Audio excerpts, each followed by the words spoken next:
from Singapore.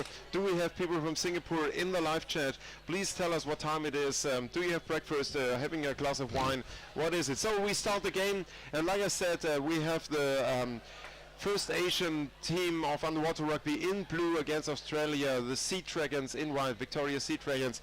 And let's see if the Seadragons can wake the dragon.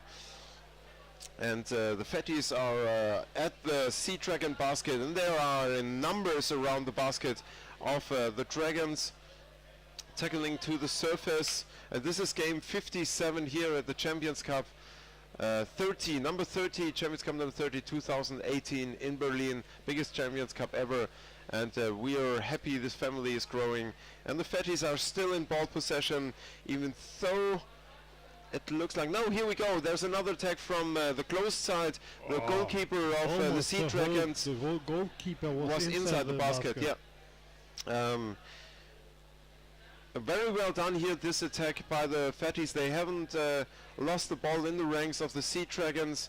The Seadragons are a very young team, but so are the fatties, but the fatties have a lot of experienced players coming from underwater hockey. Now the Seadragons go into the offense. It's 5 o'clock in Singapore. Thank you for the feedback, and 8 o'clock p.m. in Melbourne. So thank you for the feedback. Go Seadragons, we see in the live chat. So please tell us, are you watching alone the live stream? Do you watch it with a team, with other people? We like to have feedback and know what our audience is, who our audience is, and what time is it in their part of the world. So we're on the surface. Ball is falling down, recovered by the Seadragons, and now they start their attack pattern. And this is the first attack on the Asian basket that was holding the head, attack to the head. And we have a free throw against the Seadragons. Against the fatty. No, against Seadragons, Australia. Yep. The fatties from Australia, from Asia, are in blue, and the Australians are in white. And there's a goal. Ah, sorry, I mixed up the sides. That was an attack from the Seadragons. Yeah, sure. Yeah, sorry. Yeah, you were right, Jörg. Sorry. Okay, can you repeat that, please? No, what did I say? I can. So I quoted. You are right, Jörg. How could I say that? I must be so tired. Yesterday, Lorena said, I agree 100%, Jörg. That was a big mistake, Lorena. You see the I will hear that a lot. So it's 1-1. Let's go back in the game and let's talk about. Not 1-1. It's 1-1, and the Seadragons are attacking again. It's 1-0. Stolen basket. Oh, didn't the fatties? No, they didn't score. Holy! I'm really I'm in my own underwater rugby bubble now. And again, Seadragons are attacking. And they're coming from the closed side, pushing on the basket, call from the referee, pushing without ball, holding without ball, and it's a free throw against Australia. 1-0 for the Seadragons. And interesting, because the first minute belonged definitely to the fatty team, putting pressure on the Seadragon basket. But then came the attack of Seadragons, and they had more push into their attack and scored. Colombia, 4 o'clock in the morning. It's 4 o'clock in the morning in Bogota, Colombia. Leonardo is watching. And we are on the surface with the two teams. And now is a Asian player coming from the close side into the defense, in the goalkeeper, and there's an exchange that probably would have been a chance to score, but here it is. There's a goal from the Singapore female team. They are celebrating here right in front of us. Yeah, the good thing was that from the close side they continue attack the goal two times or 3 times. Yeah, and in several waves. So if you keep the pressure, you're don't look at me that way. Say that I'm right. I smell the fatty victory. Okay, and now we go again in the half of the Fatties. Seadragons and Fatties are fighting in the middle of the pool. Heavy forechecking there, and the Fatty player, call from the referee, probably holding without ball. Yes, holding without ball. Free throw against Seadragons on the left in white. So what I like at the game is that it's really, as we said in the game before, they really play the ball. Yes. So it's not, it's a fast game, it's not a physical game. So that is, I think, one of the big good things for the underwater rugby. And you see it's also become very attractive to watch. You see the ball flowing, there's action underwater.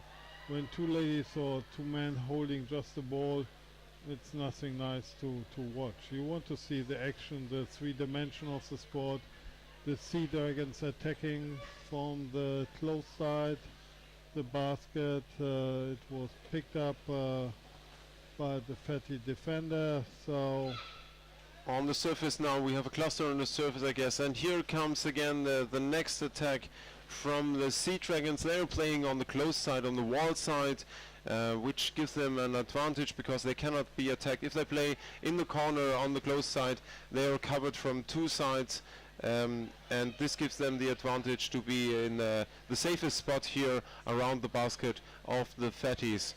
They're holding, Seadragons holding the ball in the ranks, and now they start their attack again from the close side over the head of the goalkeeper. The first wave didn't succeed, and the ball was passed down to a Seadragon player in the hands of a Fatty player, and now we go up to the surface. Ball is falling down again, another attack from above. Seadragon player is going to the surface, passing down to the next Seadragon attacker coming in. Very well played by the Seadragons here to keep the ball flowing in their ranks fast, so they force the Fatties to swim behind them and to be occupied, and they have to follow the Seadragon game here. Nice played. The Seadragons are a very young game, not only by their experience but also in their age. They could have played at the U21 in the World Championships in Oberhausen. Yeah, but you see now the Seadragons control the game, they don't lose the game. They have relatively high bottom time. The players around the goal and waiting for the ball to be delivered stay there quite a long time. So you said that they come from underwater hockey, the Seadragons? Sorry, don't understand the question. They came from underwater hockey? Oh no, the Fatties, the Asian team, there have a lot of hockey players, but I guess the Australians too, because underwater hockey is quite big in Australia, so both teams will have underwater performance experience. Goal. Nice counter attack goal from the Seadragons, and there is one fin got lost at the bottom of the pool. And the referee, they have a good days, the referee, they bring up the fins for the players. Call from the referee, probably a timeout by the Fatties, I guess. Yeah, but you see in the game of the Australians, they have a system to attack. It's not random, their attack. They go in organized, they go in waves. And this is what a little bit is missing with the Fatties in their game when they attack. They start a first wave. Seadragon, only one plays from the one player from the Seadragons plays regularly hockey. So I thought it would be more because we have a lot of exchange between underwater hockey and rugby. Even here in Berlin, my home club, the Sporthochschule Berlin, we have a rugby team and a hockey team. And sometimes in training we start with a hockey session and then switch to rugby. So there's a little bit of... What is underwater hockey missing? 3 dimensions, a ball. Correct. The third dimension. Yep, it's totally true. And we had a discussion yesterday if hockey is more media adaptable than rugby. because for some people it's super difficult to understand on a three-dimensional screen, on a two-dimensional screen, a three-dimensional game. For some people it's really difficult. If you never played it yourself, it's really difficult to understand. And another fast attack, and we have almost both two teams at the fatty basket. But just for a second, and now here comes again another attack from the close side, and there's a Seadragon player waiting on the open side. Call from the referee. The referee on the close side is going up, pointing out. Can we have the camera over water, please? Können wir die Überwasserkamera mal kurz sehen, wen der Schiedsrichter hier anzeigt? It looks like one of the fatty players got a warning on the surface. As a referee, sometimes you give a warning first before you punish a team with a 2-minute penalty. So it's a free throw against the fatties. Free throws are also could be an essential part of an attack, but mostly the teams execute them too slow. So it should be really fast, stealing the basket. And here's another attack from the Seadragons over the head. And end of the first half. So we have 2 minutes. 3 minutes break. No, 2 minutes penalty time. Ah, we do already have. Okay. So it was not a warning, it was a penalty time for the fatty players. And we have a 3 minutes break, and the Seadragons are leading with 1 goal. It's 2-1.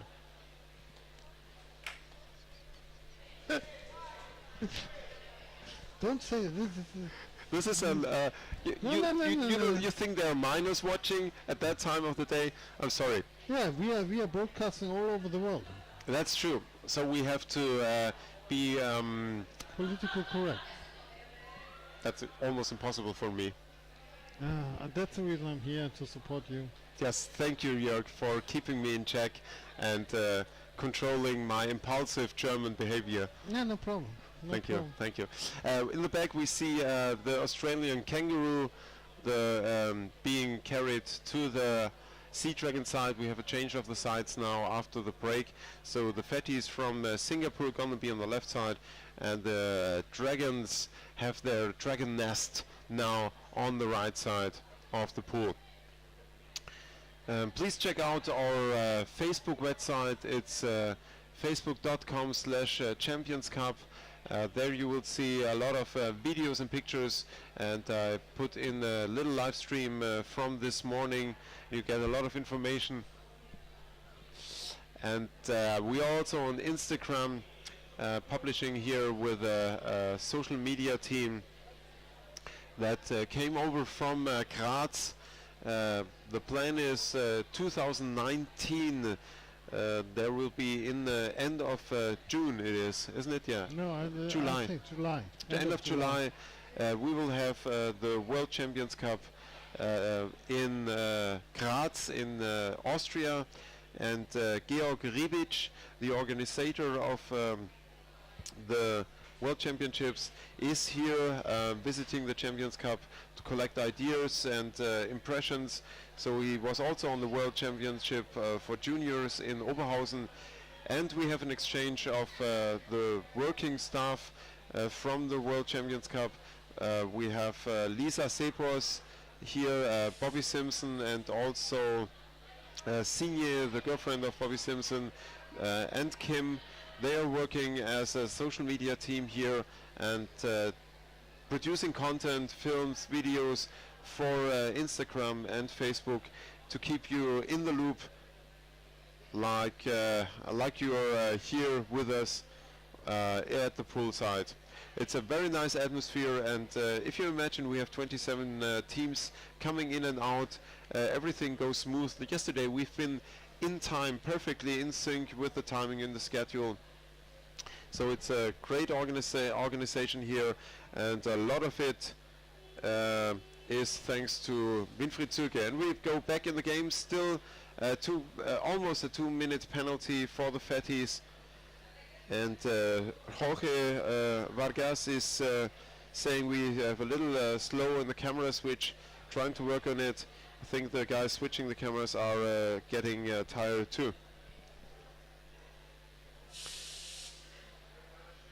And here we go, back in the game. The Fatties are attacking the Australian basket, coming in from the close side, and are tackled away by the Australian Seadragons. Ball is still right in front of the Seadragon basket, and two fatty forechecking players trying to stop the Seadragons from breaking out of their own half. And now we're in the middle of the pool, and there's a heavy forechecking here. Now the Seadragons are through. Three Seadragon players are trying to break into the defense line of the Fatties. Oh, there was a nice pass down, but the Seadragon player, cool. That was next to the goal. That was, it looks like the goal, but the ball was going up. The Fatty goalie too, and one Seadragon player receives the penalty. No, pushing. He was giving a strange sign, but it was pushing without ball. Yeah, a holding. He gives the holding sign over his head. It looks like a penalty.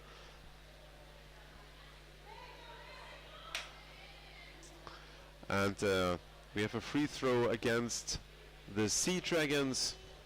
Seadragons from Australia in white, playing on the right here, and the Fatties from Singapore in blue on the left. Another attack from the Seadragons, coming in a little bit high, trying to fight their way into the defense. From the Fatties. Fatties are blue. Yeah. You said attack from Seadragon. On the Seadragon basket. Stop chewing on your glasses. It makes you look too intellectual. Doesn't suit you. Call from the referee. We're on the surface. Yeah, again, it's a free throw situation, and actually the free throw situation should be advantage for a team. Timeout from the Seadragons side. But as far as I remember, really that the team gets a real advantage out of a free flow, it's very seldom. Yeah, and it depends. It's also never really trained. They have somehow they have the pattern, something like that, but it's just to keep the ball control, and sometimes even become a disadvantage. Yes, and it depends on three factors, the free throw. First is the referee have to see you and react fast if you show them the ball, if you want to execute fast. Some referees, me included, sometimes you're distracted and you don't see they want to execute fast. And you have to have a team that reacts fast. So when in the moment the free throw is given to you, players already should dive down and be ready to receive the ball. As soon as you're up on the surface, show the ball and pass down. And sometimes it just takes too long. So there are several ways to execute the free throw. I know, but these are the decisive factors. You have to be fast, you have to be seen by the referee, and you have to have a team. Be fast? Because before the defending team is organizing itself. Yeah, but they know it's a free throw, they descend, and then they spend already time underwater. So if you do it fast, you pass the ball in the area where the people are expecting to be. Yeah, why you don't do it slow? You can't, so you wait the first team that goes down to protect the basket, it has to go up again, so you take the time in between when they change and protect the basket, then you do the free throw. You can do that too, sure, you can wait, but then you organize and they're already in position and they know where you are. If you do it fast, maybe they don't see where you're coming from. That would be the reason to do it fast. Why you have to be underwater during the free throw? It's a different question. Why you send your people directly underwater when you have a free flow? If you want to execute it fast, you pass down, you're faster. Think in a different way, thinking we're doing. Let's go into the game and talk about it in the break. I really like to talk it. I think it's interesting, but nevertheless, let's respect the game we see here and describe what we see, because we know some people just listening to us and not looking at the screen because they don't have the means or they are at work. So the Fatties are in ball possession, going for The basket of the Seadragons, defense of the Seadragons is in position, waiting for the attack of the Fatties, and the forward defense of Seadragons is in action. We have now heavy pressure on the Seadragon basket, deflected by the forward checking of the Seadragons. Very nice work.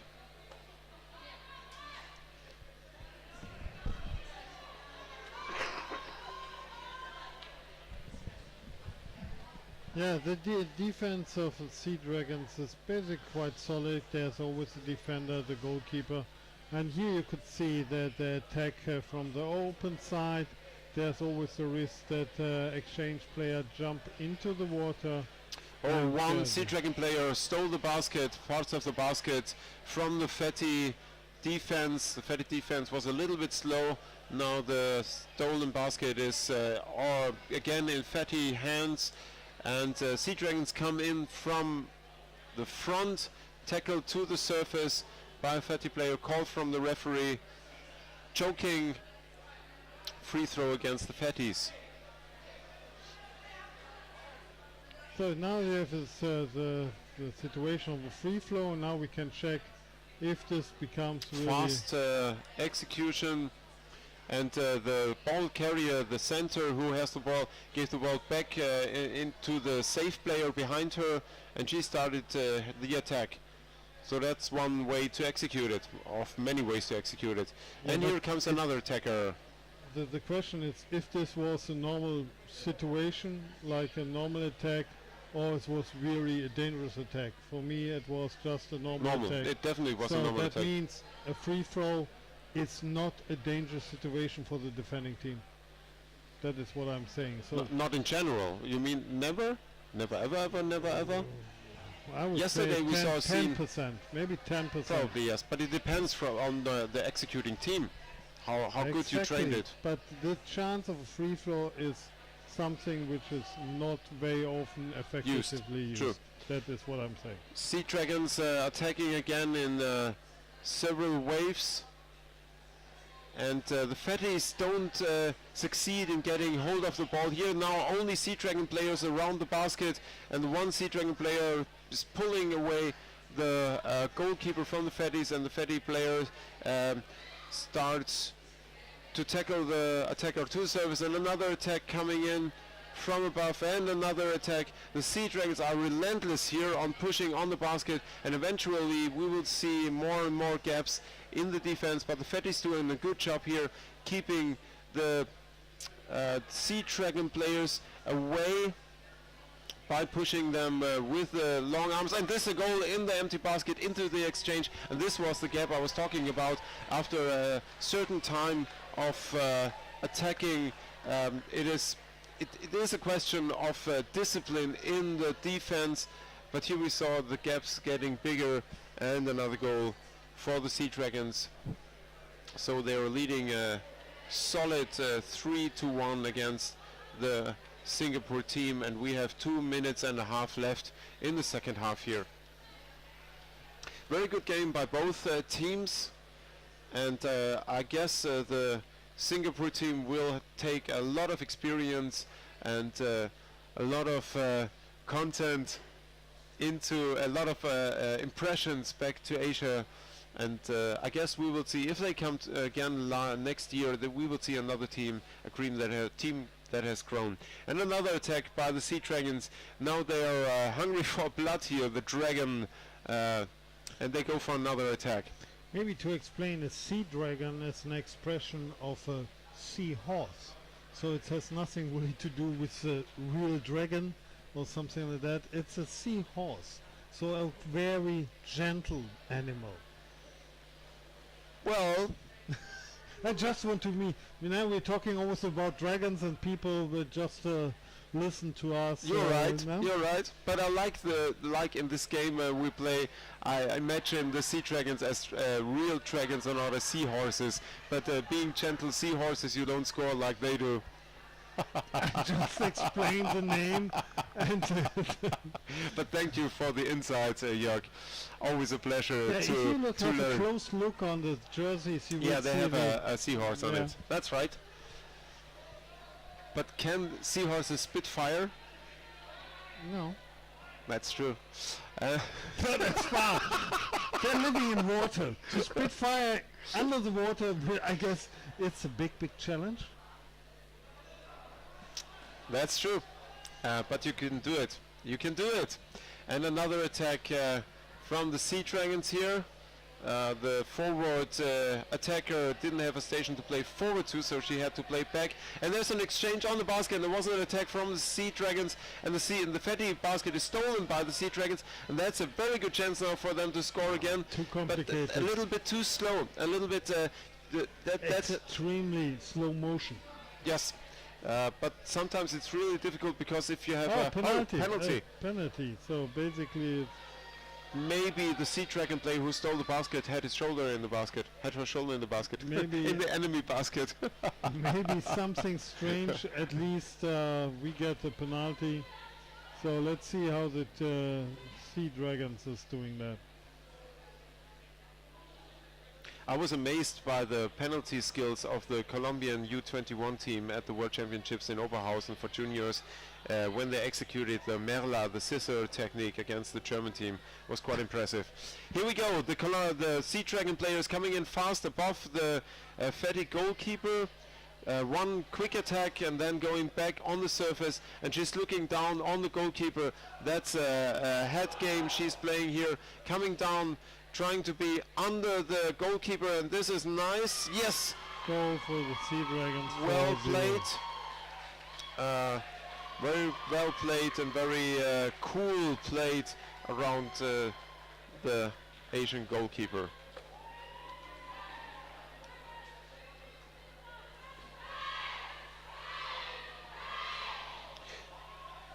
Very nice penalty.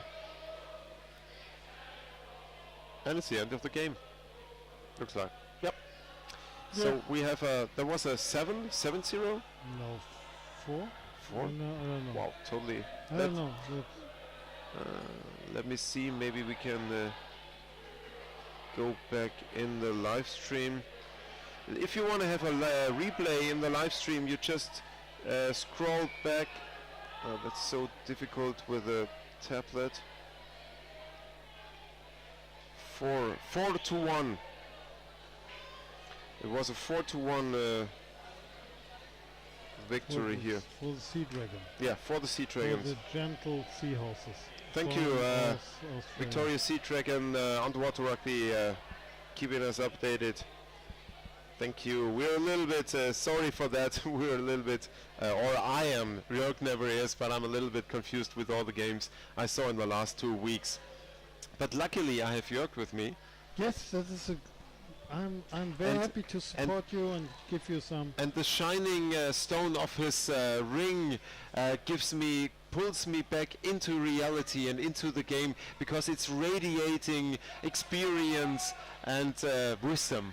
Do you know that this is the first and only championship ring in the world of I underwater? didn't know that, and I wanted to ask you about it, Jörg. Please give us a story.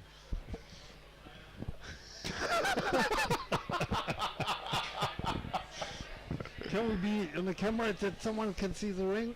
Ja, can you please, können wir bitte die Kamera für Jörg haben? Er will uns seinen Ring präsentieren. Can we please see the camera here in the studio, so Jörg can put the ring in the face of 155 people. Here we go. Okay. So boys and their toys. Yeah, boys. That's the difference between man and others. So, story is the coaches in the World Championship don't get medals, and they don't get medals. And I like the thing out of the United States that they give after a great victory. The players, coaches, and supporting team championship ring. So I decided to make the championship ring for the World Championship. So let's prepare the next game. Let's see what is coming up. We have Wien, the team from Vienna, Austria, in blue against Wales, also from Australia. So this is gonna be difficult for me. Australia and Austria. I will mix it up. I always have to. I always do. Kangaroos in Australia, and what do they have in the Murmeltier, the marmot? It's died out already in Austria. I don't know. What is about the referees we have for this game? It is Bob as chief referee, out of the water as head referee. Bob Robinson from my home team, Sporthochschule Berlin, and we have Kai. Let me see the list again. Kai is from, I can't remember. Kai is from Norway, in the water, and Birgit Lütke also from Berlin. Birgit Lütke